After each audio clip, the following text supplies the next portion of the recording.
अस्सलाम वालेकुम लिसनर्स, कैसे हैं आप सब। उम्मीद है खैरियत से होंगे। तो चलिए शुरू करते हैं आज के नावल की नेक्स्ट एपिसोड।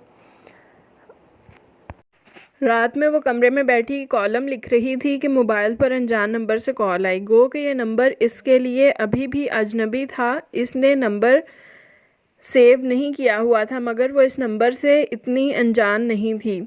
यही तो वो नंबर था जिसने कुछ दिन पहले इसकी आंखों की नींद तक उड़ा दी थी, और अब भी आने वाले दिनों में इसका मालिक यकीनन इसकी ज़िंदगी को पुरसुकून रहने नहीं देगा। इसने एक लंबी सांस खारिज करते बिलाखिर फ़ोन उठा ही लिया। हेलो, इसके सर्द लहजे ने दूसरी जानिब मौजूद जजलान के चेहरे पर मुस्कुराहट बिखेर दी। हाय, कैसी हैं मिस जर्नलिस्ट? मुबारक हो, कुछ दिन बाद आपकी शादी होने वाली है।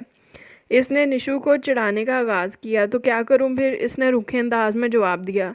तो ये कि एक स्मगलर और डॉन से शादी होने पर आप कोई वावेला नहीं कर रही, हैरत का मुकाम है। मैंने तो आज इजहार हमदर्दी के लिए फ़ोन किया है कि जिस शख्स से आप चंद लम्हे के लिए बात करना पसंद नहीं करती, इसके साथ उम्र भर का रिश्ता जुड़ने जा रहा है। जजलान का एक एक लफ्ज़ इसके ज़ख्मों पर नमक छिड़क रहा था। इसे अब एक में महाज पर नहीं, बहुत से महाजों पर बैक वक्त लड़ना था। मुझे आपकी हमदर्दी की कोई ख़ास ज़रूरत नहीं है। आप अपनी खैर मनाएं कि मुझ जैसी लड़की आपकी ज़िंदगी को कितना अजाब बना देगी। मुझे तो आपसे हमदर्दी हो रही है। आपके तो पूरे सर्कल में कोई शरीफ लड़की नहीं। आप मुझ जैसी के साथ शरीफों जैसी ज़िंदगी कैसे गुजारेंगे? पहले इसके बारे में गौर फ़िक्र करें। मैं वहाँ किसी को हावी आने नहीं देती, और जजलान तो इसे हमेशा से जहर लगता था। इसे ऐसे मर्द सख्त नापसंद थे जो औरत को टिश्यू पेपर से ज़्यादा हैसियत नहीं देते थे। न जाने किस किस के साथ किस किस हद तक वो जा चुका होगा। Shut up! जजलान इतनी साफगोई बर्दाश्त नहीं कर पाया और चिल्ला उठा। मैं भी देखता हूँ मुझ जैसे बेशरम इंसान की नफ़रत को आप कब तक और कहाँ तक सह पाएंगी। वो फुनकारते हुए बोला। इसने जजलान की बात को खातिर में लाए बिना फ़ोन बंद कर दिया, मगर ख़ुद परेशान सी इस मसले से निपटने का सोचने लगी। मुजनी को जब इसने बताया कि इसकी शादी जजलान से हो रही है, तो वो कितनी देर बेयकीनी से इसकी जानिब देखती रह गई। फिर निशु को सारे हालात इसके बारे में मुजनी को बताना पड़े। वो तो वैसे भी इसकी वाहिद दोस्त थी जिससे इसने अपने तमाम दर्द और तकलीफ़ों को हमेशा शेयर किया था। अब की बार भी इसने अच्छे दोस्तों की तरह इसकी को हिम्मत दिलाई। मुझे समझ नहीं आ रहा कैसे ऐसे शख्स को बर्दाश्त करूंगी। इसने परेशानी से मुजनी को कहा। मेरी एक बात सुनो, तुम्हें तो वैसे भी इस रिश्ते से कोई मतलब नहीं। तुम्हारा मेन एम तो वो हिस्सा हासिल करना है जिस पर तुम्हारे दादा या इनके बाकी बच्चे गासिब बनकर बैठे हैं। तुमने कौन सा ये रिश्ता बहुत चलाना है, लिहाजा तुम शुरू में ही सब से कहना कि तुम्हें हवेली में ही रहना है।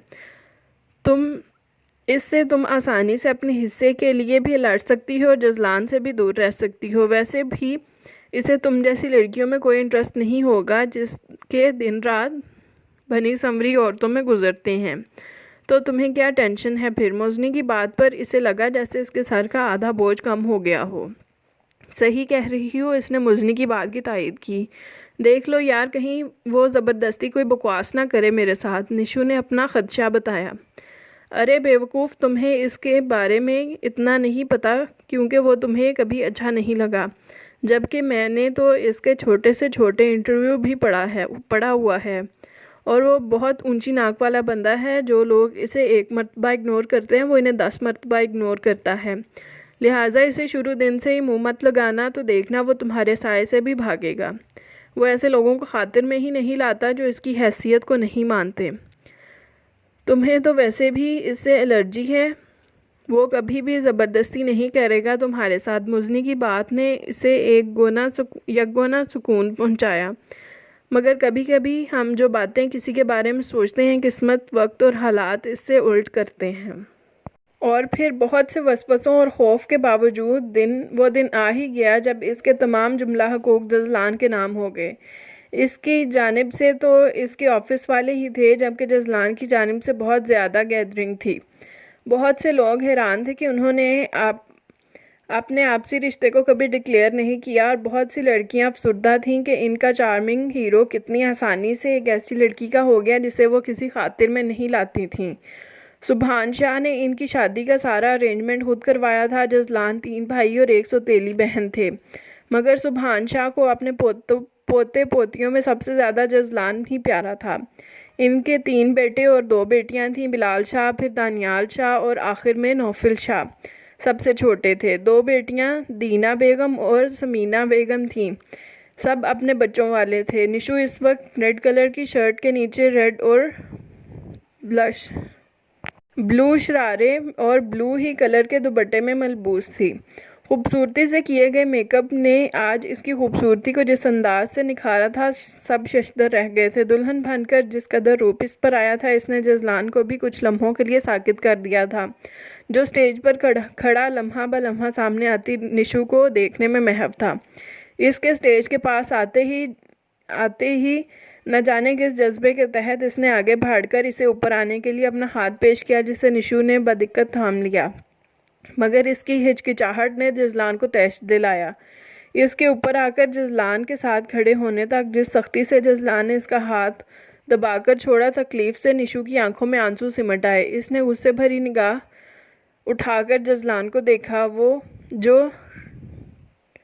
जो डाल गोल्ड की शेरवानी और सर पर रेड कलर का कुल्ला पहने महफिल पर पूरी तरह छाया हुआ था, वही मगरूर नज़र इसने निशु पर डाली, जो निशु को जहर से भी ज़्यादा बुरी लगी। तमाम कैमरे हरकत में थे, फ्लैश पर फ्लैश पड़ रहे थे। कुछ तस्वीरें खड़े होकर खिंचवाने के बाद वो यूं ही बैठने लगे। पीछे होते निशु ने जानबूझकर जजलान के पाँव को बुरी तरह कुचला। जजलान ने बड़ी मुश्किल से जब्त किया, वरना दिल तो चाह रहा था उठाए उल्टे हाथ का एक इसे लगाए। बदिक्कत अपनी जगह पर बैठते हुए जजलान इसी तरह से बैठा कि निशु का दुपट्टा इस बुरी तरह से जजलान की साइड से इसके नीचे आया कि इसके बालों में पिनों की मदद से लगे वो दुपट्टे के सबब इसके बाल बहुत बुरी तरह से खींचे और वो कराह कर रह गई। अपनी बेख्तियार उमड़ने वाली मुस्कुराहट को रोकते हुए जजलान आराम से उठा, इसका दुपट्टा अपने नीचे से निकाला और दोबारा बैठ गया। कोई नहीं जानता था कि दोनों के दरमियान किस किस्म का बदला चल रहा है। रुखसती के बाद निशु को इन्होंने सीधा हवेली लेकर जाना था। शहर से गांव में बनी हुई हवेली तक का रास्ता 3 से 4 घंटे पर मुश्तमिल था, लिहाजा फैसला किया गया कि निशु को पहले जजलान के घर ले जाकर आरामदेह कपड़े पहनाए जाएंगे, फिर वहां से हवेली ले जाया जाएगा। जजलान के घर जाते ही इनकी सबसे बड़ी भाभी फैज़ान की बीवी सिबगा ने निशु को खूबसूरत सा हल्के काम वाला ऑफ वाइट फ्रॉक दिया, जिसके किनारों पर ऑरेंज और रेड कलर की पट्टी लगी हुई थी, और इसी तरह का चटापटी का पजामा था। जजलान भी कुल्ले और शेरवानी उतारकर ऑफ वाइट शलवार कमीज पर कैमल कलर की शॉल शानों पर लपेटकर लैंड क्रूज़र की सीट पर निशु के साथ बैठा हुआ था। जजलान इसकी दाईं जानिब, जबकि इसकी माँ यानी जजलान की वालदा बाईं जानिब विराजमान थीं। तमाम रास्ता खामोशी से गुजरा। जजलान की वालदा भी खुश्क मिजाज की खातून थी, लिहाजा उन्होंने भी निशु से कोई ख़ास बात ना की, बल्कि बहुत सारा रास्ता सोते गुजारा। इन्हें देखकर निशु को भी नींद आ गई, और फिर कुछ दिनों से वो इतनी बेचैन थी कि नींद तक सही से ले नहीं पा रही थी। अब तो दरिया में कूद पड़ी थी, उभरे या डूब जाए ये तो आने वाले हालात ने बताना था। ये भी इत्मीनान था कि सुभान शाह ने सुबूर को अपने साथ हवेली में रहने के लिए ज़ोर दिया था। कुछ पसोपेश के बाद मान लिया गया, और एक और गाड़ी में सुबूर बेगम भी इनके साथ हवेली जा रही थी। इन तमाम बातों को सोचते कि इस वक्त इसे ऊँघ आई वो खुद नहीं जानती थी। एकदम नींद में इसका झूलता हुआ सर जजलान के शाने से टिका। इसे कुछ लम्हे लगे समझने में कि निशु का सर किस खुशी में इसके कंधे पर आया है, मगर फिर इसने बजाय इसके कि निशु का सर अपने कंधे पर ही रहने देता, इसने निशु के सर को एक झटके से पीछे किया कि इस बेचारी की आंख खुल गई और इसे अब किसी किस्म की रियायत नहीं देने को तैयार था। स्टेज पर इसका हाथ थामने में हिचकिचाहट के वो जिस तरह शिकार हुई थी और जिस तरह इसने जजलान का पाँव कुचला था, वो अब इसे वो मकाम देने को तैयार नहीं था जो शायद इसे इस नए बनने वाले रिश्ते के सबब इसे देना चाहिए था। मगर अब तो इसके लिए कोई सॉफ्ट कॉर्नर पैदा करने का सवाल ही पैदा नहीं होता था। निशु ने खा जाने वाली नज़रों से जजलान को देखा जो अपने मोबाइल में गुम था। इसकी नींद अब पूरी तरह उड़ चुकी थी। घंटे का बाकी का सफ़र जल्द ही कट गया। जैसे ही इनकी गाड़ी से आलीशान हवेली में दाखिल हुई जिससे निशु सारी ज़िंदगी महरूम रही थी, इनकी गाड़ी पर चारों जानिब से फूलों की पत्तियों की बारिश शुरू हो गई। गाड़ी रुकते ही सबसे पहले जजलान तेज़ी से बाहर निकला, जैसे कैद से रिहाई मिली हो। निशु ने नखुवत से इसके इस तर्ज़ अमल को देखा जैसे वो कोई अछूत हो। गाड़ी से बाहर आते साथ ही न जाने कौन कौन इसे गले लगा और वो तो सबके चेहरों से अनजान थी। जजलान का छोटा भाई हैंडीकैम हाथ में पकड़े हर मंजर को कैद करने में मसरूफ़ था। निशु बहुत से लोगों के साथ बड़े से हॉलनुमा कमरे में दाखिल हुई। सबूर भी साथ साथ थीं। वो खुश थीं कि इन्हें तो नहीं मगर इनकी बेटी को यहाँ के लोगों की मोहब्बतें मिल रही हैं। आंखें भी झिलमिला रही थीं कि काश आज दानियाल भी इनके हमरा होते। न जाने कौन कौन सी रस्में हुई। निशु का अब थकावट और नींद से बुरा हाल था। इसकी हालत देखते जजलान की भाभी ने सबको रस्में ख़त्म करके इन्हें कमरे में पहुंचाने का कहा। वैसे भी रात के 3 बज चुके थे। चलो भाई, अब अपनी ताकत का मुजाहिरा करो, भाभी को उठाकर कमरे में ले जाओ। जजलान से छोटे अरमगान ने जजलान को मुखातिब किया। सब कज़न्स मिलकर इसे बकअप किया। यार प्लीज़, बहुत थका हुआ हूँ और ये फजूल की रस्म है, इसने बेजारी से कहा। वो तो अब इसके साए से भी दूर भागना चाहता था कि कुजा के इसे बाजुओं में उठाकर कमरे में ले जाता। निशु को इस रस्म का पता नहीं था, लिहाजा वो नज़रें झुकाए कुछ उलझन का शिकार थी। बक बक ना कर, चल मेरी बेटी को लेकर जा। सुबहानशाह जानते थे कि इनके कहे को वो नहीं टालेगा। जजलान ने अपनी खूनख्वार नज़रें सर झुकाए शर्मो हया की पोटली बने निशु को देखा। दिल तो किया उठाकर नीचे पटके इसे, मगर सबकी मौजूदगी के सबब इसके करीब गया और इससे पहले कि वो कुछ समझती जजलान ने एक नाजुक सी गुड़िया की मानिंद इसे अपने बाजुओं में उठा लिया। मगर ना चेहरे पर किसी मोहब्बत के जज्बात थे और ना ही दिल में, जबकि निशु का इस रस्म पर दिल किया कि यहाँ से भाग जाए। किस मुसीबत में फंस गई थी। जजलान एक लंबी राहदारी से गुजरकर एक कमरे के सामने रुका। बहुत से लोग इनके पीछे थे। सिबका ने आगे बढ़कर दरवाज़ा खोला। वो कमरा क्या था? फूलों की दुकान थी। बेड पर छत से लेकर चारों तरफ इतराब फूलों की लड़ियों से लटका हुआ था। इसी तरह बेड के सामने फूलों की पत्तियों से दिल बनाया गया था। पूरे कमरे में दीवारों पर फूलों की कलियां चिपकाई हुई थीं। अब उतार दूं या सारी रात ऐसे ही खड़ा होने है मुझे? अंदर आकर जजलान ने तंजिया लहजे में सिबगा को मुखातिब किया। अगर तुम्हारा दिल चाह रहा है तो खड़े रहो, उन्होंने शरारत से कहा। दिल तो कर रहा है कि इसे उतारते जजलान ने जिन नज़रों से निशु को देखते जुमला अधूरा छोड़ा। इसकी गहराई सिर्फ वो दोनों ही जानते थे। सेंसर प्लीज़, अभी हम मौजूद हैं। इतनी रोमांटिक गुफ्तगू आप अकेले में कीजिएगा, अरमगान ने शरारत से कहा। इसकी बात पर एक तंजिया मुस्कुराहट जजलान के लबों को छू गई। अब आप लोग मेहरबानी करके हमें आराम करने दें। जजलान इन सब ड्रामों से अब उकता गया था। ओए होए, हौसला मेरे भाई, इसके किसी कज़न ने जजलान को छेड़ा। आहिस्ता आहिस्ता करके वो सब बाहर निकल गए और भाभी जाने से पहले निशु को कमरे के साथ बने ड्रेसिंग रूम में इसके कपड़ों की अलमारी दिखाकर चली गईं। सबके जाने के बाद जजलान ने कमरा लॉक किया और कपड़े चेंज करने दाएं सिमत बने वॉशरूम में चला गया, जबकि निशु ने ड्रेसिंग रूम में कपड़े चेंज करके मेकअप साफ़ किया और जजलान के आने से पहले बेड पर दराज हो गई। जजलान इसे बेड पर देखकर भुना गया। तेज़ी से इसकी जानिब बढ़ा जो ब्लैंकेट सर तक लिए सोने की एक्टिंग कर रही थी। इसने आगे बढ़कर इस पर से ब्लैंकेट खींचा। उठे यहाँ से, क्या सोचकर आप यहाँ लेटी हैं? वो खड़ा इसे घूर रहा था। तो कहाँ लेटूं? इसने भी इसी अंदाज में पूछा। जहन्नुम में। उठे यहाँ से, जितना बर्दाश्त करना था आपको कर लिया, इससे ज़्यादा मैं नहीं कर सकता। वो सामने काउच पड़ा है, जाकर लेटे वहाँ। इसने दीवार के सामने रखे काउच की तरफ इशारा करते इसकी नज़रों को नज़रअंदाज किया।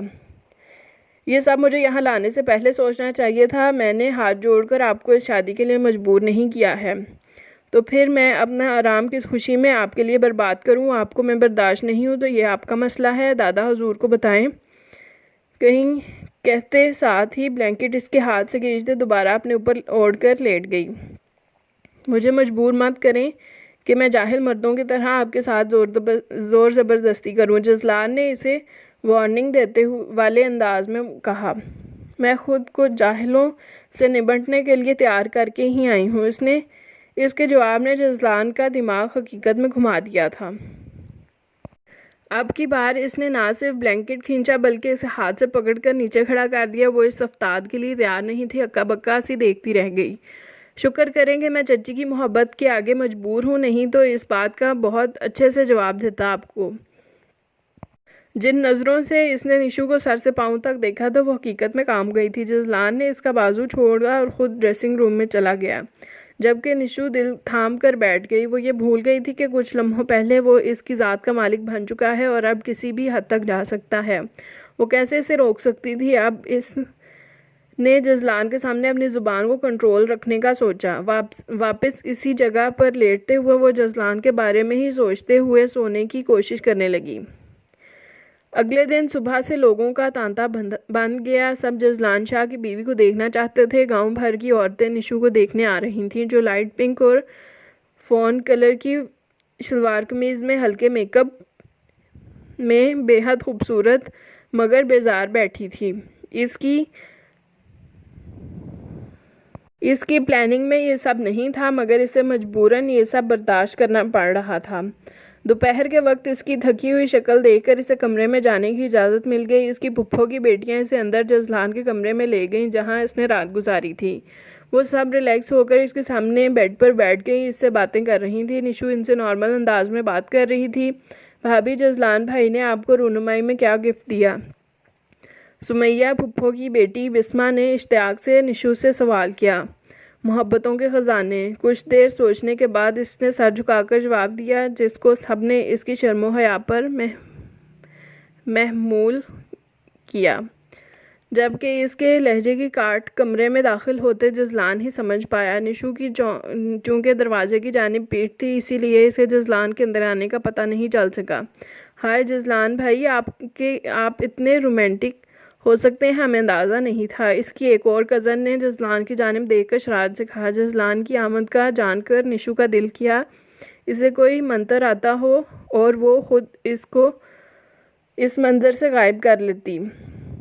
मुझे तो वाकई मालूम नहीं था कि मैं इतना रोमांटिक हूँ, मगर इनकी बेतहाशा मोहब्बत के आगे मेरी सर्द मिजाजी ज़्यादा देर कायम नहीं रह सकी। जब इसे इन जैसी मोहब्बत करने वाली बीवी हो तो बंदा खुद ब खुद रोमांटिक हो जाता है, क्यों निशु? इसके सामने आते बेड की साइड टेबल से अपना वॉलेट उठाते हुए इसने जिन काटदार नज़रों से निशु को देखा, निशु ने फ़ौरन नज़रों का जाविया बदला। निशु को अपना ब्लंड अंदाज आज खुद ही खुला। काश वो खामोश ही रहती। कुछ देर बाद ब्यूटिशियन आ गई, जिसने रात के वलीमे के फंक्शन के लिए निशु को तैयार करना था। स्टील ग्रे और सिल्वर काम वाली मैक्सी पहने वो हल्के से मेकअप में भी वो हर किसी को बहुत को मबहूत कर रही थी। जज़लान भी डार्क ग्रे सूट पर वाइट शर्ट के ऊपर स्टील ग्रे टाई लगाए हाथ में अपना मखसूस सुगार था में अपने मगरूर तीखे नकूश समेत वो नाकाबिले तस्खीर लग रहा था। कल की तरह वो निशु की खूबसूरती को आज किस खातिर में नहीं ला रहा था। वो बहुत कम ही इसके साथ स्टेज पर बैठा था। हाँ, मगर सबूर बेगम के एहतराम में इसने कोई कमी नहीं आने दी थी। सबूर को इसने अपने एक एक मेहमान से ले जाकर मिलाया था। कैसी है मेरी बेटी? इन्हें सुबह से अब इसके पास बैठने का मौका मिला। याद आ गई आपको मेरी अपने चहीते भतीजे से फुर्सत मिल गई है आपको? इसने माँ को अपने साथ स्टेज पर बैठते देखकर शिकवा किया। बेवकूफ़, अब वो सिर्फ मेरा भतीजा नहीं, तुम्हारे हवाले से इससे भी ज़्यादा अहम रिश्ता बनता है। उन्होंने इसके हाथों को अपने हाथों में लेते मोहब्बत से कहा। इस रिश्ता, इसने सर झटका। निशु, अपनी फजूल सोचों पर अमल करके अपनी ज़िंदगी को जहन्नुम मत बनाना। जसलान बहुत अच्छा है और हमें इसमें इस दौलत और जायदाद का क्या करना है जो अपनों को दुश्मन बना दे। ना तुम्हारे बाप ने इसे कभी अहमियत दी, ना मैं देती हूँ, फिर तुम इन चीज़ों के पीछे क्यों लगी हो? इतनी अच्छी ज़िंदगी है तुम्हारी, दौलत की रेल पेल है, और क्या चाहिए तुम्हें? उन्होंने बेटी के तेवर देकर दबे लफ्ज़ों में इसे समझाना चाहा। माँ भी इसकी रग रग से वाकिफ़ थी। इस पर हम फिर बात करेंगे, इसने दर इर्द गिर्द देखकर बात को टाला। वो जान गई थी कि इसके इरादे इस रिश्ते को लेकर ठीक नहीं। वो इत्मीनान जो कुछ देर पहले इनके चेहरे पर था अब मफकूद था। तमाम अरेंजमेंट्स हवेली से थोड़ा फासले पर बने इनके फार्म हाउस में किया गया था। खाना खाने के बाद इनके लॉन में ही फ़ोटोशूट के लिए ले जाया गया। निशु जाने पर आमादा नहीं थी, मगर जजलान ने सिबगा भाभी को कहकर इसे ज़बरदस्ती राज़ी किया। फ़ोटो सेशन शुरू होते ही अभी फ़ोटोग्राफ़र ने 2-4 तस्वीरें खींची थीं कि जजलान ने इसे रोक दिया, और ख़ुद डायरेक्टर था और जानता था कि कपल शूट के क्या क्या पोजेस होते हैं। इसके बाद जिस अंदाज से इसने तस्वीरें उतरवाई, निशु की बर्दाश्त से बाहर था। वो निशु का हाथ कंधे और कमर इस जारहाना अंदाज से पकड़ता जैसे अपनी उंगलियां इसके जिस्म के आर पार कर देगा। बस इतनी सी हिम्मत थी। अभी तो मैंने अपनी मोहब्बतों के ख़जाने यहाँ पर लुटाने का आगाज़ किया है। इसकी जानिब देखते इसे कमर से थामे इसकी तंजिया अंदाज में जिस बात का हवाला दिया, निशु को फिर से अपनी कही बात का सोचकर डूब मरने का दिल किया। अपनी मोहब्बतें इन्हीं पर लुटाएं जो आप जैसों के लिए मरी जाती हैं। एक मर्तबा फिर वो सोचे समझे बिना बोल गई। बज़ाहिर देखने में ऐसा लग रहा था कि तस्वीरें खिंचवाते वो दोनों मोहब्बत भरी गुफ्तगू कर रहे हैं, मगर इनके माबैन किस किस्म के तंज़ो तशना का तबादला हो रहा था ये सिर्फ वही जानते थे। हा, जेलस हो रही हैं अब आप। अफसोस, बीवियों वाला जरासीम पैदा हो गए हैं। अभी तो मैंने आपको कोई मुकाम दिया तक नहीं। जजलान के सर्द लहजे ने इसकी हैसियत जता दी थी। तो मैंने तो सुना था कि बड़े एटीट्यूड वाले हैं। एक लड़की मुसलसल आपकी हैसियत की नफ़ी कर रही है, फिर भी इसे बाहों में भरे मोहब्बत की आस लगाए बैठे हैं। बस इतनी ही हिम्मत थी आप में कि आपका गुरूर एक हसीन लड़की को देकर पाश पाश हो गया। वो आप अपनी हैसियत से इतनी पस्ती में आने को तैयार हो गए। अब जो तीर निशु ने चलाया था वो सीधा निशाने पर बैठा था। आप जैसी हज़ारों दिन रात मेरे आगे पीछे फिरती हैं, इसने दांत पीसते हुए कहा, मगर अफसोस इनमें से कोई भी मुझे ऐसी खालिस और अनछुई नहीं होती। आइंदा मुझे इनके साथ कंपेयर मत कीजिएगा, इसने तीखे चतूनों से जजलान को देखते हुए कहा। जजलान के मुस्कुराते लब संजीदगी का लिबादा ओढ़ गए। लब सख्ती से भींच कर इसने निशु को खुद से अलग किया और हाथ उठाकर फ़ोटो सेशन का सिलसिला ख़त्म करवाया। इस रात फिर फंक्शन ख़त्म होने के बाद वो वहाँ रुका नहीं, ज़रूरी काम का बहाना करके शहर चला गया। निशु ने जाने से इनकार ये कहकर कर दिया कि इसे सबके साथ रहना है। सुभान शाह के दोनों बेटे और इनके बच्चे इसी हवेली में रहते थे, जबकि समिया और दीना दोनों बेटियां पास के गांव में रहती थीं। अक्सर आना जाना रहता था। सब कज़न्स भी आते जाते रहते थे। कुछ शहर पढ़ रहे थे और कुछ गांव में ही थे। सबको निशु का फ़ैसला पसंद आया और सब ने इसे बहुत सराहा, सिवाय ज़रवा बेगम ने, जो निशु को और सबूर को सिर्फ सुभान शाह की वजह से बर्दाश्त कर रही थी। सुभान शाह यही समझे कि निशु के दिमाग से अब जायदाद का भूत उतर चुका है, मगर वो ये नहीं जानते थे कि ये शादी इस खेल का एक हिस्सा है जो अब निशु ने खेलनी है। और भी सब के साथ अच्छा बनकर ऐसे रह रही थी जैसे अब इसे किसी से कोई गिला नहीं। गिला इसे वाकई किसी से नहीं था, सिवाय अपने दादा बिलाल शाह और उनकी बीवी के। बाकी सब इसकी साजिश से नावाकिफ़ थे, जिसने सबूर बेगम को मजबूर किया था कि वो 2 साल की निशु को इस स्याह काली रात में इस हवेली से निकलने पर मजबूर किया था।